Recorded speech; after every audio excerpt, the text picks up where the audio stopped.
Welcome to the SDA Housing Podcast, brought to you by NDIS Property Australia.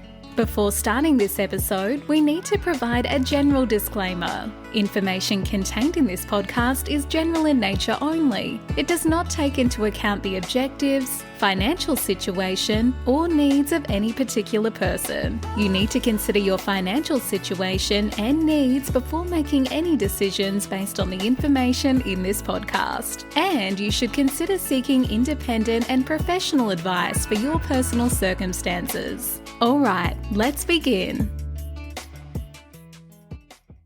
Hello everybody, my name is Minh and I'm your host from NDIS Property Australia. And you're listening to the SDA Housing Podcast, a show that explains, highlights, guides and brings awareness about all things SDA in this ever-changing NDIS world. Today we have a special guest speaker, Peter Ingram, a NDIS property specialist. I've invited Peter to come on our show to tell us all about him, his journey in the NDIS world and where he's at in the SDA market. Peter, welcome.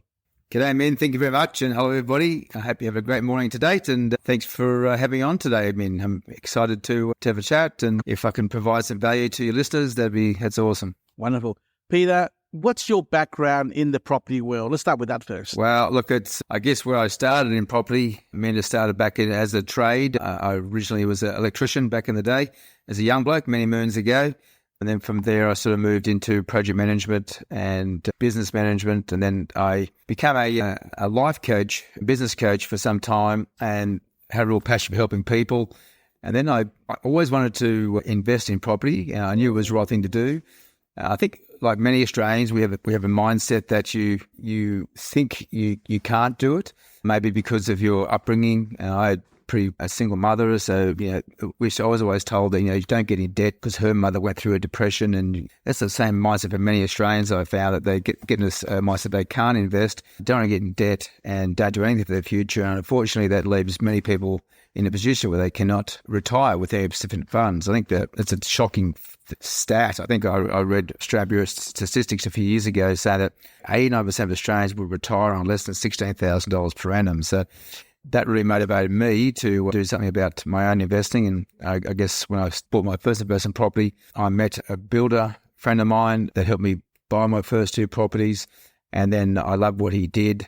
So I was estate manager for Hills Industry at the time. I ended up leaving that role and joining him with my passion to help people and my trade and building project management background, and got into the property investment and building space back in 2010, I think that was. So 2009, actually 2008, 2009, that was. So that's where I started. And from there, I recently sold that company I finished up with that company in June this year. So that was an exciting almost 14 years of business. We helped thousands of people invest in property successfully.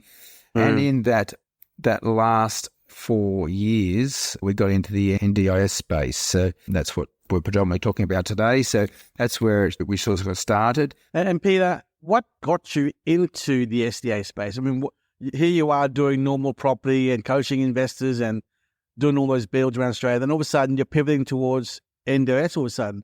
What triggered that movement over there? Yeah, look, when we first heard about NDIS, it sounded too good to be true. I'm sure many investors have heard the returns when it comes to investing in NDIS. They are very high returns. And that sort of thought, I thought, why would they pay, why would the government be paying $150,000 a year, for a house in a rental return? I mean, that sounded ridiculously high. But it wasn't until I sat down with an SDA provider that actually approached us, because we had a great track record in building all over the country. They had demand all over the east coast of Australia. So they approached us and said, well, we're looking for a department with a build contractor, and that also has investors. So we thought, okay, well, let's have a listen to what they have to say. So that's how it really started. And my first question was, can you please tell me, why are the returns so high? They do sound too good to be true. And it wasn't until that conversation where the lady told me that, it costs up to $1 million to leave one person in hospital for 12 months. And many are in nursing homes where it's going to be $80,000 to $100,000 a year for just one person for their care. So all of a sudden it made some sense. Well, the NDIS is obviously for helping people with disability. That's awesome. But it also gets them back out in the community into nice homes. And then I found out many were living in nursing homes. You've got people, in their 30s, 40s, 50s who should not be in nursing homes. It's not for people that have a disability, which I thought that's not great, obviously. And then also people that were living in group housing that, again, I heard horror stories of group housing. And there's so many benefits that made sense all of a sudden. One, the government's saving money. Importantly, people with disability are getting back in the community and better care. And then investors can make an outstanding return that's backed by the government, and also it creates the economy, which helps everybody. So it was a win-win-win all the way around as far as I could see it. But I realised very early from that point on that you really had to be working with the right people in this space. Okay, well, speaking with working with the right people, how have you found working with property investors the last few years? Was it difficult for them to grasp or go through the same thought pattern that you went through yourself? Or was it very easy for them to accept it and move forwards pretty quickly with regards to investing in the SDA? Yeah, I think, as you would know, everybody's different. You deal with all types of investors. I think all investors know when they first hear about it, their first thought is it sounds too good to be true.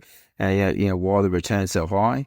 But as soon as you actually explain these reasons and run through the important factors to get right, they do understand it. But when it comes to different investors, I think in the early days when we first started, almost 4 years ago now, there was a lot less people had never even heard of NDIS. So when you spoke about NDIS, they said, well, what's that? Is that actually, I heard, or they may have heard it's about disability, but what's it to do with property? And when you explained, what it's about and why it's so important, that it made them understand, that it can be a good investment for the right people. I guess the biggest hurdles we had in the early days was finance. Finance was difficult. There was only NAB, or the only Big Four bank in Australia lending for NDIS, but you needed a 30-70 LVR, so you needed a 30% deposit and then borrowing the other 70%. But then obviously, because they were just treating these properties as standard residential properties, the valuations were very low. So often people would have to have almost a 50% deposit and cost. So that cut a lot of people out of the market. And why were the valuations low? Well, they were valuing these properties as if they were normal residential properties. Now, look, there's no doubt these properties, you want to build them so they look like a normal home, so people with disability feel like they're going into a nice new home, not into a hospital feel. And they want to be in nice neighbourhoods where anybody would want to live. But importantly, there's lots of little things throughout the build that does add up to substantially more money when you're looking at the all little things. It's not one big cost. That was one of the questions I used to get asked quite often was, well, why are they more expensive? Well, it's just every little step along the way when it comes to building NDIS is an additional cost. Even from your drafting, it has to be have a draft company that can draw certified NDIS plans, so having NDIS certifiers on board, having SDA providers to provide density stamps to make sure the property has that right density requirements. And then all the way through, the tolerances in the build, every little step takes more time for the trade to make sure they get it right. Because if you don't meet the criteria, you won't get compliance. So it's very important you're working with builders that have a good track record and have a real good high quality assurance system within their building company to make sure they do meet all these criteria. Then the little inclusions. Again, there's not one big inclusions, but when you're looking at backup power systems, power to every window, power to every door, you've got engineered structure in the ceilings for hoist systems in bedrooms, the higher ceilings, wider doorways, all these things all add up to make it a more expensive property than a normal property. But when you look at the returns you're getting, obviously that extra money up front is well worth it in the long run with the ongoing returns. So I guess they were the first few things that we saw were hurdles to try and get over. One, the finance. Why is it more expensive? How's it all work? Who rents the property? How do you lease a property? Is it a guarantee for 20 years? Well, all these sort of things. So I guess those are the biggest things. There's no guarantee. It is a specialised investment. But, the head leases, once I understood them, there was a head lease. The SDA had a head lease with the property for the 20-year term in most cases. And that would be every different SDA might have a 5 + 5 + 5 or a 10 + 10 or 10 × 2. And then they would, when their house is completed, they can then transition the participants into the home with that. And in most cases, they would be having the same tenancy lease with the participants as your head lease, so they aligned. But everything's different. But I guess they were the main questions about, how it works, how's NDIS work, what is it, why should you invest in it, what are the risks? There's typical questions like anybody should have when they're investing in any type of property. Gotcha. Thanks for the explanation, Pete. What are the top 3 mistakes you see people make in the marketplace when it comes to SDA?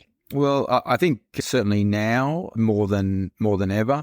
I think in the early days you could pretty much build a property in any good location and there was participant demand. But the biggest thing is getting that working. Number one problem, biggest mistake would be is if someone is trying to sell a property as if it was a normal property, meaning that when you build a normal investment property, you would look for the criteria for high capital growth, good rental returns, good low vacancy rates, and then you might just build that property in that location, and you would then give it the house to a property manager. The property manager goes out there and starts sourcing you some tenants for that home. Well, that's a real back to front process when it comes to NDIS. You really need to start with the participants first in mind. You just need to be talking to SDA or SDA providers that have a true care for participants. Participants are what they call the people with disability, as in the tenancy, for the listeners who may not know that. So it's important to be working with the SDA and SDA providers up front, knowing where they have demand for properties, what type of properties they're looking for. Are they houses? Are they 2-bedroom houses? Are they 3-bedroom houses? Are they high physical support? Are they preventability? Are they robust for people with mental disability? Are they villas for single people that are funded to live by themselves? What are all the different attributes that we need to cover to make sure we've got this build correct when we are building a property and the location right? So number one, definitely make sure you're starting with the participants first in mind, and don't just buy like a normal investment property. Number two, when you're looking at those locations, definitely make sure that you are building in locations that are meeting all the criteria of an SDA and SDA provider that have demand for the property, and not just building out in a location that's already been saturated with these properties. So that's it. That's very important. And thirdly, definitely the building floor plans, designs, and inclusions. One, you want a quality property, and we want to make sure you got compliance. There's horror stories out there where people have built through companies that don't have a background in building NDIS, and they may not get compliance, or it might be costly to get compliance. So, like you do, Minh, you working with companies that you working with for years that actually do have that background, which is important to make sure you get compliance. But when it comes to inclusions, and in floor plans, the biggest thing really is size. You see a lot of companies out there, they'll pick the cheapest land locations in Australia. They'll then put on a very small house, might be a 3 high physical support house, and they'll make it like a 220 metre squared house. It's just too small for 3 people to live in with a disability. So it's very unlikely that you're going to get participants in that home. Well, you might get 1, you might get 2, but you will very unlikely get 3. And if it's in a poor location that's oversaturated with too many other properties, then your demand's going to be much, much lower. I think over time it will fill, because if you look at what the latest stats are coming up by NDIS, there's huge numbers of requirements up until 2040s when sort of these large figures go to. The numbers could keep almost compounding. Unfortunately, people get born with disabilities, and people have accidents on an ongoing basis. And when you look at mental disability these days, it's also very big. So it's ongoing. Peter, I've seen over the years the average 4-bedroom HPS house, which is carer plus 3, is about 230 square meters is the average. Unfortunately, you only normally see 2 participants in that scenario normally, okay? And that's assuming a 1 living space. Now, to actually get, if you really want that 3rd participant in that HPS house, you got to look at a 260, 270, 280 square meter home and a second living area. Do you agree with that? Oh, that's 100%, Minh. You're on the money there, mate. You definitely need to have. Look, I'd put 2 living spaces in almost every house, even if it's a 2-participant home. And I would certainly, if you're building a 3-participant house, I wouldn't build it definitely any smaller than sort of 255 metres.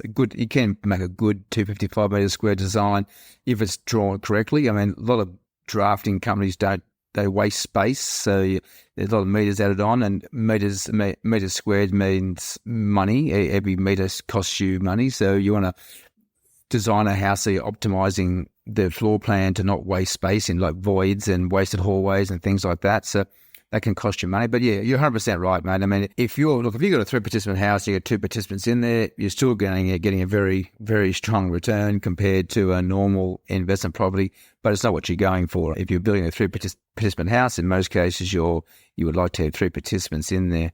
But yeah, 100% right, mate. Bigger is better. It doesn't make any difference with NDIS. So. True.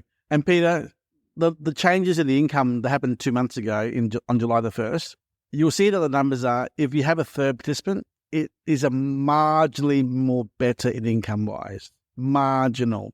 So back in the old day, being 3 years ago, people thought, three-bedroom HBS is probably the maximum outcome. Probably, yes. The reality was you're getting 2 participants anyway, not 3. That's the first thing. And secondly, in today's market, if you're going to go build a extra large house at $3,000 a square metre for an extra 30 square metres, that's actually $90,000 in costs.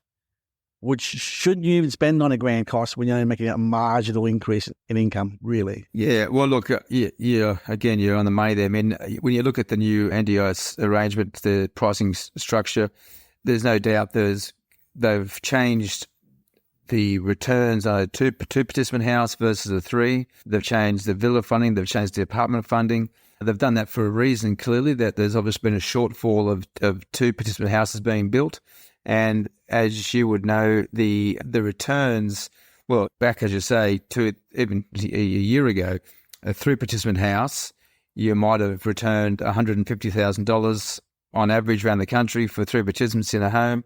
And so that was what everybody was striving for. But now with the new returns, just a 2-participant house with 2 participants in it, it's well over $150,000 a year. It can be up to $220,000 a year in places like Darwin because they have a higher location factor.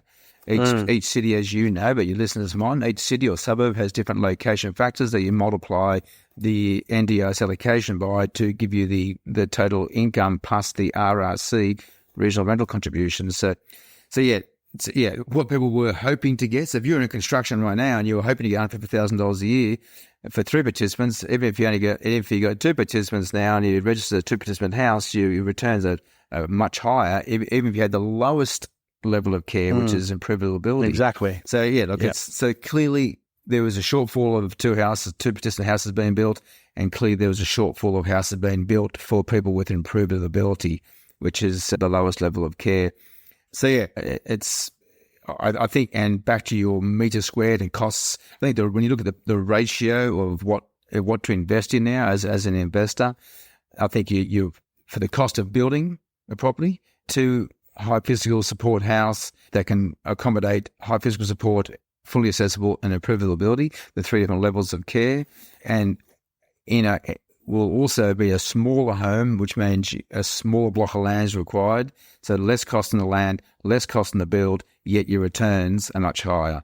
I think it's off the top of my head, I think it's like $75,000 for improvability and $85,000 for high physical support per participant. So if you've got 2 in there at improvability, that's $150,000 plus their regional rental contribution, which is their 25% of their NDIS funding and their 100% of their Commonwealth housing, their rental funding. So that's another $10,000 roughly. It's actually a bit more than that. But you're looking at another $20,000 on top. So you mentioned Darwin earlier. So what areas? How have you been vetting areas yourself as a professional in the NDIS space? Yeah, so I do, because we are our companies, I'm specialising in building and development. So I've got a development going over in Perth for an apartment right now, which I'm obviously going to hold one of those properties. We're also doing a lot of builds right now for ourselves that will split a block and put 2 houses on that block, or put two participant high physical support house on both sides. And Darwin is definitely one of those places I'm currently looking at a block to do that on for myself, as long as plenty of investors are also looking at Darwin and obviously other locations around the country as well. Darwin's has a higher metre squared cost to build in Darwin. Land can be a bit more affordable than some other, well, definitely more affordable than some capital cities in Australia. But yeah, your build prices are higher, but your returns, they're like, when we talk about the location factor, it's 1.18 for a house. So if you're getting, for easy maths, $100,000 a year, in Darwin you get $118,000 plus the RRC versus maybe if you looked at like Logan in Brisbane, which I think is about 0.9, so you would get $90,000 a year. So you can see that's a $30,000 difference just because of the location factor. So that's obviously attractive to investors. But as you may agree, Peter, investors should not be driven by the location factor, correct? Yeah, look, if you're an investor, you should be just focused on what's right for you, what you're looking for. Some people, look, I personally am building more in closer to CBDs, looking for knockdown rebuilds. We do a lot of that where we will knock houses down and split blocks, or even just knock a house down and build some villas or a house on them. I think the closer you can get to, if investors can afford to spend more money on land, then that's going to be a long-term greater investment for them. For capital growth, it's going to be higher capital growth drivers. And people with disability are no different than you and I. They want to live in nice locations and closer to the CBD or closer to, or even on like Port Macquarie, Coffs Harbour.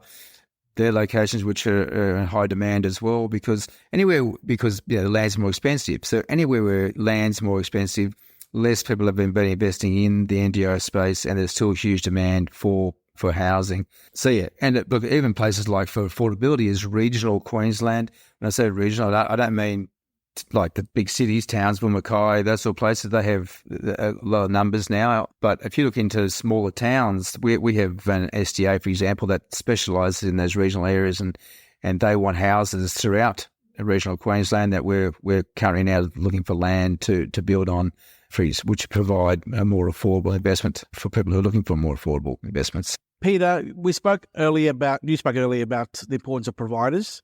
When do you think an investor should engage a provider in their process, on their journey of jumping into SDA?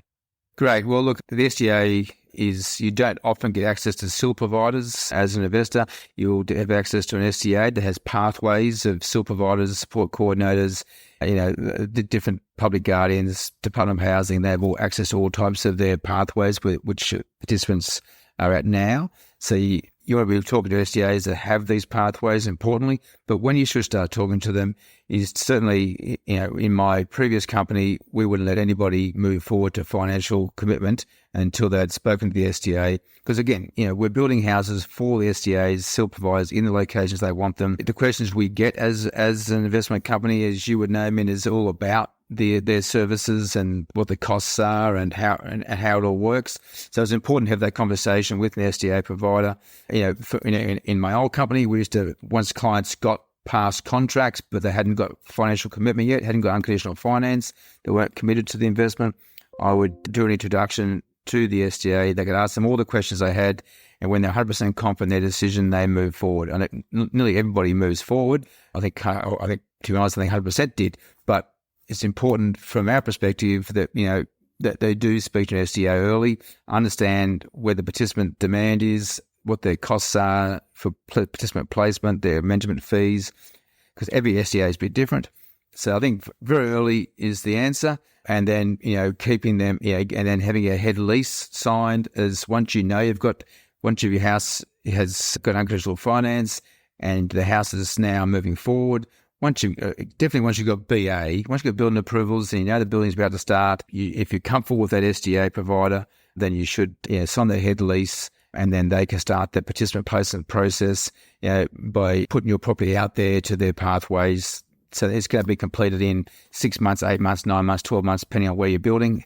Every city in Australia has different build timeframes.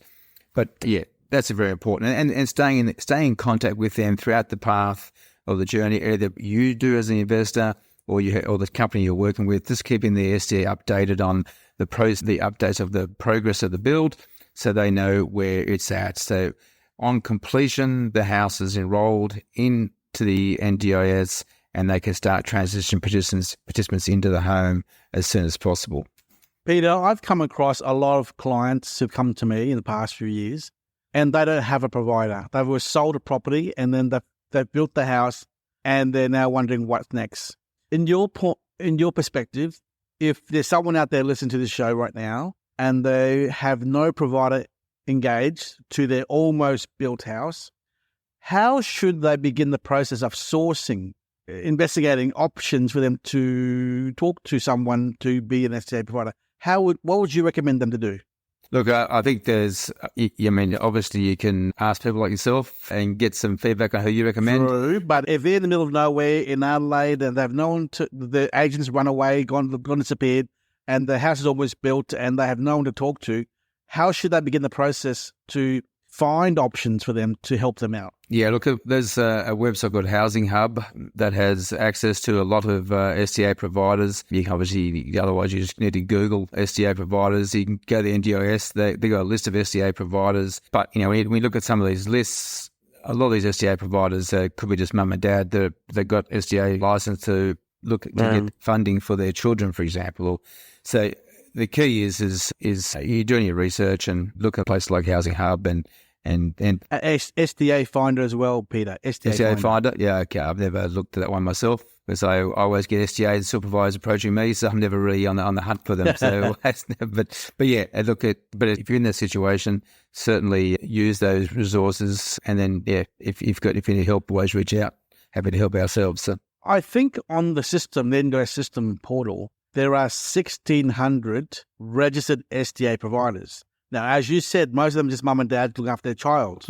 So my gut feeling is, and you tell me if I'm right, I reckon only probably 100 big names out there around Australia, 100, 200. I think you're right. I think a lot of them aren't even in operation anymore when you go to that list. So and when you say 100, there's lots of that really are just property managers that have got an SDA license that don't really have the pathway connections. I think you need to work with people that really care as well. You can really tell the difference when you're talking to an SDA provider that truly cares about the participants and wants to match the right people to live together, make sure this is their home forever. So that's one thing I've found over the time. I've spoken to many SDAs and around the country, and some are very good and some just seem to be in it for the money grab. So I think it's trying to get that right. Again, asking them questions about how they place participants, and you'll soon hear if they've got true care factor for the people with disability. That's so true, Peter. In the first 5-10 minutes of talking to someone, and you can tell in their voice and their terminology that they have no experience in the care world or the disability world. You can tell straight away whether they're really experienced and they know what they're doing. And it shouldn't be too hard. Yeah. No, that's right. I mean, it is an industry that it's lucrative. The returns are strong. They get high. They get their 10 to 15% management fee. So it's if you get $150,000 a year for each mass, 10%, it's $15,000 a year. It's a lot more than you'll get at a 8% of $40,000 a year for a non-residential. So it's good returns for them. It has had a lot of people come into the market. But yeah, I think, do they work with supervisors? Do they are they connected to support coordinators? What are their pathways, their network of where people with a disability are right now? My last question to you, Peter, is what final words of advice do you have to any new investor looking into this SDA space? Well, look, definitely do your research. Get your finance sorted out first. You do need to speak to, I'm sure Minh would have somebody you can speak to that specialises in NDIS funding, because many people will waste time going through their broker. They said they can get funding, but then months later they realise they can't. So before you do anything, I would certainly be talking to either coming to Minh or searching somebody who has NDIS funding experience and access to the funds, because I'll do a commercial valuation and you'll get a much higher valuation, so you're not putting in too much of your own money. You can start with 10% deposit. So yeah, that's the first thing. Make sure you can get the funding, and then what's your comfortable budget, your investment? What is right for you? You might be able to borrow $1.5 million, but you might only be comfortable with $900,000 or $1 million. So you got to work out what is right for you. And when it comes to budget as well, because of the importance of getting good quality land in good locations, I would certainly be, if you can borrow $1.5 million and you think $900,000 is your comfortable part, I would also consider looking at that a little bit more expensive land, and therefore might be around the $1.1 million. You are you're going to get a very solid long-term investment if you can afford it. If you can't afford it, then you invest what you can afford and what you're comfortable investing in. I'd also then consider your buying entity. If you're already on good income, then consider looking at setting up a trust or a company and buying through that. That way, your income won't affect your taxable income from your payroll tax as much. Again, I'm not a tax agent. I'm not a financial advisor. It's not financial advice, but I just see it all the time. I see clients get to a point that they're almost ready to get out conditional finance, and they'll talk to their accountant, and their accountant will say, well, maybe you should have bought that in a trust, and they want to change the entity, which can really, might be too late, or it can really slow down the process. So work out what is right for you for your finances first, what you can borrow, what's the entity, and then just talk to the right people like yourself, Minh, and your team on where is the demand now, or what locations around the country should I be building in, and what is the right investment for me. Am I looking for an affordable property around the 650 mark? Might be a robust property, or might be a high fiscal support property which is higher returns. Work out what is right for you, and just make sure when you're investing that your floor plans are good quality. The inclusions are there. It is full turnkey. You've got everything ready to go. You're working with a good SDA provider, and you speak to the SDA provider, like I said before you are financially committed, so you're 100% confident in your own decision. Because working with people like yourself, Minh, and other companies and people that I work with as well, we have a real passion to build quality homes in good locations and good developments around the country, but we aren't the SDA provider or the SIL provider. We build for them, directly for them, and they buy properties directly through us as well for themselves. But as an investor, you want to make sure you're talking to them and make sure you're comfortable with your investment. It's an awesome investment for yourself, importantly for the people with disability, and it helps the government as well. So it's all around win-win. Wonderful. Peter, thank you so much for your time. We really appreciate your pearls of wisdom and your experience the last few years in the NDIS space. Our business here are looking forward to working with you long-term with your mentorship and your supply of stock for us to recommend to our investors as well, all around Australia. Fantastic, Minh. I appreciate the time, and thanks to all the listeners. I hope I gave you some value today. And feel free to ask any questions. I'm always happy to answer anything. And Peter, if we have any clients who would like a one-on-one with us, as a three-way Zoom call with us and you and them on a topic like Darwin, is it okay to book a little 30-minute session with you? Is that okay? No, certainly, mate. Just as long as you book me in, I'm very busy. But and if you've got clients with their own land, Minh, that's another point. It's always, we get approached all the time with people with their own land, and land is hard to come by. So we're always looking for good land. So if you have investors out there that have their own land they're considering building on, or they have an old investment property they want to knock down and build an NDIS property on, definitely reach out to us. We're certainly happy to help. The first step would be talking to the SDA supervisors, make sure they have demand that location. If we get the go ahead, then we can talk about what you could build on your property. So happy to help however we can. Wonderful. Done. Thank you very much, mate. Bye-bye. Thanks, man. Cheers. All the best, mate. Bye-bye. We hope you enjoyed this episode. Please make sure you are subscribed and following us so you can keep in the loop with all of our upcoming episodes. We would really appreciate it if you could leave us a 5-star rating, a written review, and to share this podcast with those that could benefit. Until next time, catch you on the next episode.